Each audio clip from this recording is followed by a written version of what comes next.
Grazie di essere qui, vincitore appunto del premio Fiati Veneti con il tuo cortometraggio documentario Mamma grazie e complimenti intanto per questo premio.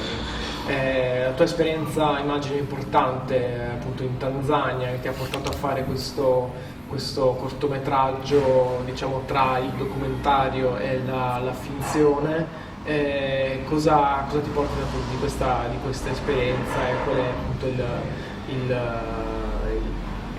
significato insomma, che tu dai alla tua opera? Parlare della genesi, diciamo, di questo progetto che nasce durante un workshop di 15 giorni organizzato dalla ONG QAM Medici con l'Africa, un workshop che si è tenuto a Iringa in Tanzania, dove loro gestiscono un ospedale insieme a personale italiano e del luogo.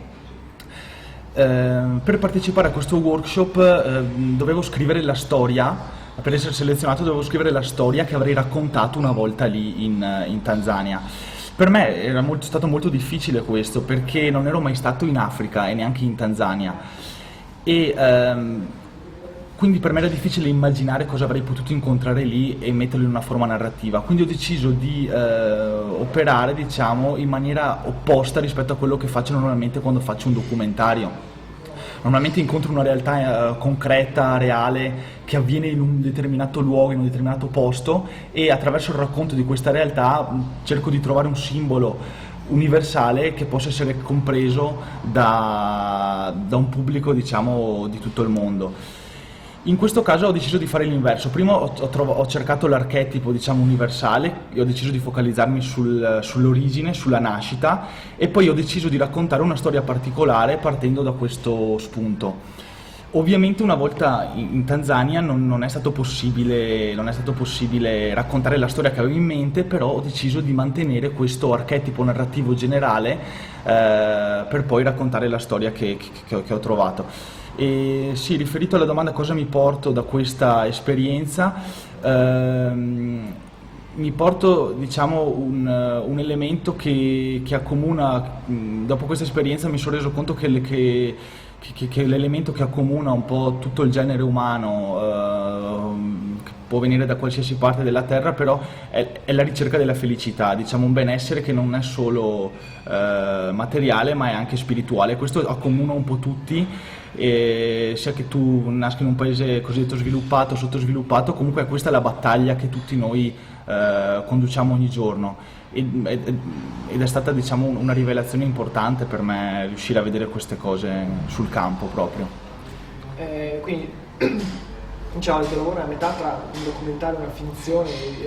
tu ti occupi principalmente, diciamo, di documentari. Sì.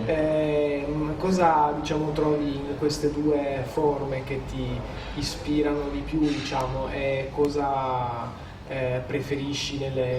tra queste due forme, e cosa pensi di perseguire, insomma, nel tuo immediato futuro? Beh, io penso che un po' questa distinzione tra documentario e fiction in certi ambiti è un po' una definizione superata, che non esiste, perché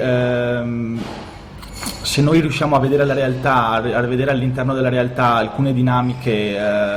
che esistono, tipiche della narrazione, noi siamo in grado di fare un passo oltre, quindi di descrivere la realtà però raccontando una storia. In questo modo riusciamo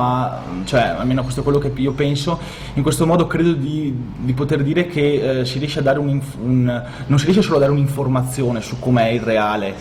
con dei dati, delle statistiche o comunque nella forma di un reportage giornalistico, ma si riesce a creare un'empatia con i personaggi che popolano la realtà, con i nostri simili, che poi provoca un'identificazione, diciamo, con loro, e quindi una maggiore capacità di comprenderli poi in realtà, e di comprendere come la realtà si sviluppa e si manifesta. Tu sei veneto, nato a Cittadella, vivi adesso a Barcellona, hai vissuto a Maiorca, quindi comunque hai girato sicuramente abbastanza, diciamo, anche in giro, probabilmente anche appunto per quanto riguarda il mondo, diciamo, cinematografico. Quali sono le grandi differenze, se vogliamo, tra il cinema italiano, il mondo del cinema, diciamo, italiano, cioè per chi lo fa, quello invece per esempio che hai incontrato in altri paesi, e qualcosa diciamo su come vedi il mondo del cinema in Veneto, essendo tu veneto. Ok. Per la mia esperienza personale, diciamo, che vale appunto in quanto esperienza personale, in Spagna ad esempio, dove io vivo ormai da 4-5 anni, c'è molta attenzione, si sta riscoprendo un po' il cinema di genere in generale, soprattutto a Barcellona c'è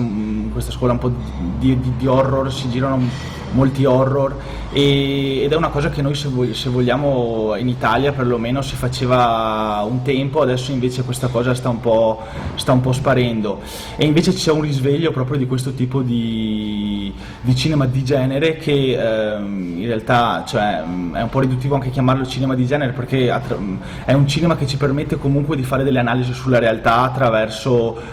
questi generi cinematografici codificati. Io in realtà non ho molta esperienza di